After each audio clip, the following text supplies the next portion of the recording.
नमस्कार, चंडीगढ़ से आपका स्वागत है। मैं हूं आरजू। आइए सबसे पहले नजर डालते हैं कुछ अहम खबरों पर। प्रधानमंत्री ने आंध्र प्रदेश के महान स्वतंत्रता सेनानी अल्लूरी सीताराम राजू की 125वीं जयंती के रूप में आयोजित समारोह का किया शुभारंभ। कुल्लू में बस के खाई में गिर जाने से कुछ स्कूली बच्चे समेत 16 लोगों की मौत। प्रधानमंत्री नरेंद्र मोदी ने हादसे को बताया दुखद। और कोविड टीकाकरण अभियान के तहत अब तक 197 करोड़ 98 लाख से अधिक लगाए गए टीके। देश में कल 16,135 से ज्यादा लोग कोरोना से हुए संक्रमित। अब समाचार विस्तार से। प्रधानमंत्री नरेंद्र मोदी ने आज आंध्र प्रदेश के भीमावरम में एक समारोह में शिरकत की। यह समारोह महान स्वतंत्रता सेनानी अल्लूरी सीताराम राजू की 125वीं जयंती के रूप में आयोजित किया जा रहा है। प्रधानमंत्री ने समारोह का शुभारंभ किया और सीताराम राजू की 30 फुट की कांस्य प्रतिमा का अनावरण भी किया। इस समारोह में प्रधानमंत्री ने अपने संबोधन में कहा कि आंध्र प्रदेश की वीर गाथाएं हमें प्रेरणा से भर देती हैं। उन्होंने कहा कि वो इस धरती को नमन करके अपने आप को भाग्यशाली समझते हैं।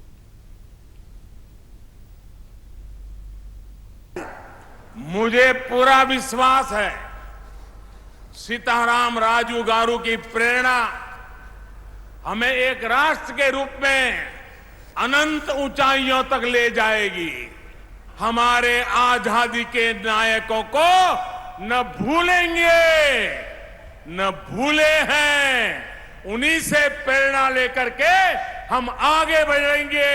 मैं फिर एक बार इतनी बड़ी तादाद में वीर सेनानियों को श्रद्धांजलि देने के लिए आए हुए आप सबका अभिनंदन करता हूं। प्रधानमंत्री ने कहा कि एक और देश जहां आज़ादी के 75 साल का अमृत महोत्सव मना रहा है, वहीं दूसरी ओर अल्लूरी सीताराम राजू की 125वीं जयंती का अवसर भी है। उन्होंने इस अवसर पर अल्लूरी सीताराम राजू को पूरे देश की तरफ से श्रद्धांजलि भी दी। सीताराम राजू गारू के जन्म से लेकर उनके बलिदान तक उनकी जीवन यात्रा हम सभी के लिए प्रेरणा है।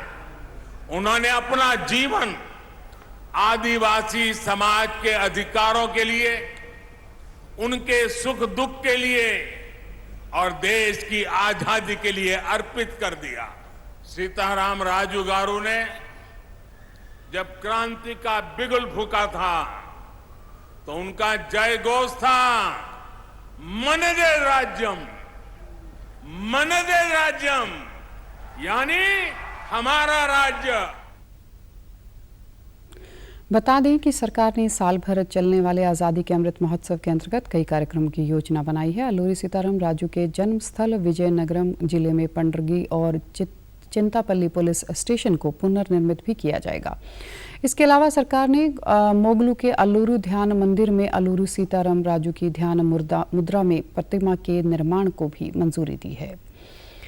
प्रधानमंत्री नरेंद्र मोदी ने आज हिमाचल प्रदेश के कुल्लू में हुए बस हादसे को दुखद बताते हुए दुर्घटना में मारे गए लोगों के परिजनों को 2-2 लाख रुपए की अनुग्रह राशि देने का ऐलान किया।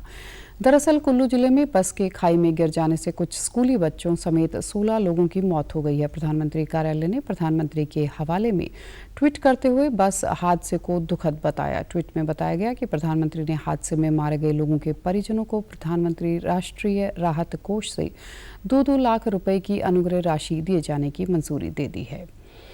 आज देश के गृह और सहकारिता मंत्री अमित शाह ने विज्ञान भवन में 100वें अंतर्राष्ट्रीय सहकारिता दिवस समारोह में मुख्य अतिथि के रूप में शिरकत की। समारोह सहकारिता मंत्रालय और भारतीय राष्ट्रीय सहकारी संघ द्वारा संयुक्त रूप से आयोजित किया गया था। भारतीय राष्ट्रीय सहकारी संघ भारत में सहकारिता शिक्षा और प्रशिक्षण पर केंद्रित सहकारिता आंदोलन का एक सर्वोच्च संगठन है। गृह मंत्री ने कहा कि पूंजीवाद और समाजवाद जैसे आर्थिक मॉडल्स के जरिए दुनिया में असंतुलित विकास हुआ है।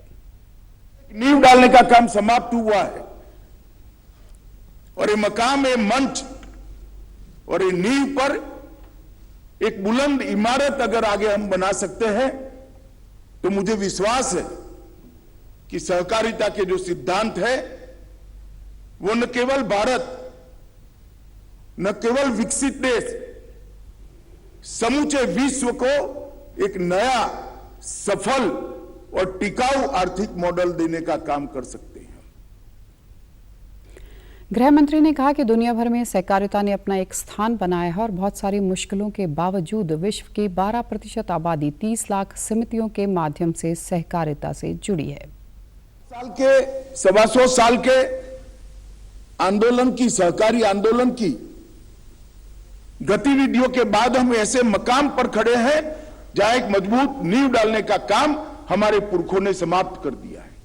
वो नींव पर एक मजबूत इमारत बनाने का काम हमें और हमारी आने वाली पीढ़ियों ने आगे बढ़ाना है। ये विचार को एक लंबा आयुष्य देकर, ये विचार को आधुनिक समय के अनुरूप बनाकर, ये विचार को टेक्नोलॉजी के साथ जोड़कर, ये विचार को प्रोफेशनलिज्म के साथ जोड़कर और 100 साल तक आगे ले जाने का काम करना है। बता दें कि 100वें अंतर्राष्ट्रीय सहकारिता दिवस का विषय सहकारिता से एक बेहतर विश्व का निर्माण करना है। एक बेहतर दुनिया बनाने की दिशा में आत्मनिर्भर भारत के महत्व को ध्यान में रखते हुए सहकारिता मंत्रालय और भारतीय राष्ट्रीय सहकारी संघ ने इस कार्यक्रम का आयोजन किया। देशव्यापी कोविड टीकाकरण अभियान के तहत अब तक 197 करोड़ 98 लाख से अधिक टीके लगाए गए हैं। केंद्रीय स्वास्थ्य मंत्रालय के मुताबिक कल 8 लाख से अधिक टीके लगाए गए। देश में कल 16,135 से ज़्यादा लोग कोरोना संक्रमण पाए गए। कल देश में 24 लोगों की इस महामारी से मौत हुई। वहीं चंडीगढ़ में इस समय कोरोना के एक्टिव केसों की संख्या 486 है और रविवार को कोरोना के 71 नए मरीज भी मिले हैं। वहीं कोरोना से ठीक होने वाले 76 मरीज अपने घर वापस चले गए हैं। कोरोना टेस्ट के लिए 1166 सैंपल चेक किए गए थे और कल शहर में 210 लोगों का टीकाकरण भी किया गया। हरियाणा के गृह मंत्री अनिल विज कल अंबाला जगाधरी मार्ग पर बने एक निजी अस्पताल में रोबोटिक नी रीसरफेसिंग मशीन का उद्घाटन करने के लिए आए। उन्होंने इस समय कहा कि अंबाला छावनी में 8 नई डिस्पेंसरी जल्द ही खुलने जा रही हैं ताकि लोगों को अपने घरों के नज़दीक स्वास्थ्य सेवाओं का लाभ मिल सके। उन्होंने कहा कि अंबाला छावनी में मेडिकल के क्षेत्र में सरकारी व निजी क्षेत्र में सुविधाएं बढ़ती जा रही हैं और यहां पर सभी तरह की चिकित्सा सुविधाएं उपलब्ध हैं। उन्होंने कहा कि नेशनल कम्युनिकेबल डिजीज़ की लैब भी अंबाला में बनने जा रही है जो कि केंद्रीय लैब होगी। इसके साथ ही उन्होंने जल्द ही होम्योपैथिक कॉलेज के यहां पर बनने के बारे में भी जानकारी दी। हरियाणा की राज्यपाल बंडारू दत्तात्रेय ने रविवार को चंडीगढ़ के मनीमाजरा में भगवान श्री जगन्नाथ रथ यात्रा का नारियल फोड़कर शुभारंभ किया।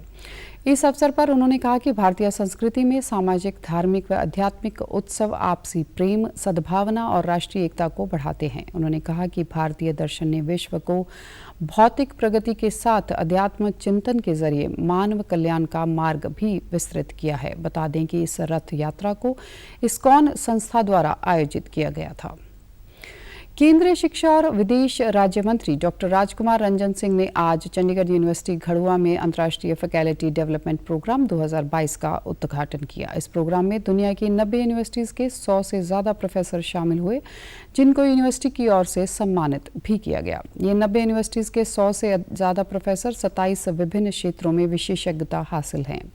डॉक्टर राजकुमार रंजन ने इस समय बोलते हुए कहा कि भारत दुनिया में शिक्षा के क्षेत्र में आने वाले समय में विश्व गुरु का रोल अदा करेगा।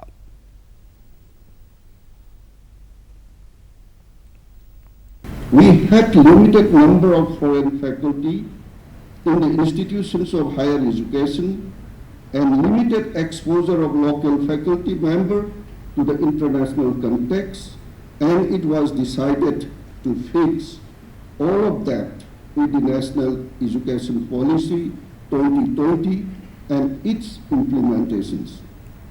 With the implementation of NEP 2020, the Indian education system is witnessing world's biggest reform in the field of education and is focused on making India a Vishwa Guru once again in the global world. बता दें कि ये programme भारतीय उच्च शिक्षा के अंतर्राष्ट्रीय की दिशा में प्रयासों को आगे बढ़ाने के लिए आयोजित किया जा रहा है, जो नई शिक्षा नीति के प्रमुख सिद्धांतों और स्तंभों में से एक है। चंडीगढ़ प्रशासन के स्वास्थ्य और परिवार कल्याण निदेशक डॉक्टर सुमन सिंह ने सेक्टर 16 के government medical college and hospital में PSA ऑक्सीजन संयंत्र और ऑक्सीजन मेन फोल्ड का दौरा किया। इस समय पीएसए ऑक्सीजन संयंत्र के सभी पैरामीटर जिनमें दबाव, प्रवाह दर और शुद्धता शामिल है, ये पर्याप्त मात्रा में पाए गए। डॉक्टर सुमन सिंह ने पीएसए संयंत्र के कर्मचारियों को नियमित रूप से पैरामीटर की निगरानी करने और सभी ऑक्सीजन सुविधाओं में स्वच्छता और आग बुझाने के लिए जरूरी उपकरणों की निगरानी बनाए रखने का निर्देश दिया। आज माननीय केंद्रीय स्वास्थ्य मंत्री पीएसए संयंत्रों की ऑनलाइन निगरानी कर रहे हैं। ये निगरानी पीएसए संयंत्रों में स्थापित आईओटी उपकरणों द्वारा साझा किए जा रहे रियल टाइम डाटा के माध्यम से की जा रही है। अब खबरें फटाफट। पंजाब के मुख्यमंत्री भगवंत मान ने अपने मंत्रिमंडल का आज विस्तार करेंगे। बताया जा रहा है कि 5 नए मंत्रियों का मंत्रिमंडल में शामिल किया जाएगा। इसके लिए पंजाब के राज्यपाल बनवारी लाल पुरोहित आज शाम 5 बजे राजभवन में इन नए विधायकों को मंत्री पद की शपथ दिलाएंगे। पंजाब विधानसभा के अध्यक्ष कुलतार सिंह संधवा ने पंजाब के मुख्यमंत्री को पत्र लिखकर लुधियाना जिले में सतलुज के तट पर मत्तेवाड़ा जंगल को बचाने के लिए कहा। उन्होंने पंजाब में वन क्षेत्र को शेष भारत के बराबर 3.67% से बढ़ाकर 33% करने के लिए सार्थक कदम उठाने की भी वकालत की। केंद्र सरकार की अग्निवीर योजना के तहत अग्निवीरों के चयन के लिए 12 से 29 अगस्त 2022 तक हिसार मिलिट्री स्टेशन में रैली आयोजित की जाएगी। इस रैली में जिला फतेहाबाद, हिसार, जींद व सिरसा के युवा भाग ले सकते हैं। कोरोना वायरस का खतरा अभी टला नहीं है, इसलिए सभी से निवेदन है, बाहर जाने के समय मास्क जरूर पहनें, सामाजिक दूरी बना के रखें, बार बार अपने हाथ साबुन से धोएं और सैनिटाइजर का इस्तेमाल करें। और आप हमारे समाचार YouTube channel DD news Chandigarh, Facebook DD news Chandigarh और Twitter handle DD news CHD पर भी देख सकते हैं। इसी के साथ चंडीगढ़ से समाचारों का सिलसिला समाप्त होता है। अब मैं स्टूडियो से बाहर जा रही हूँ तो मैं अपना मास्क पहन रही हूँ। आप भी घर से बाहर निकले तो अपना मास्क ज़रूर पहनें। नमस्कार।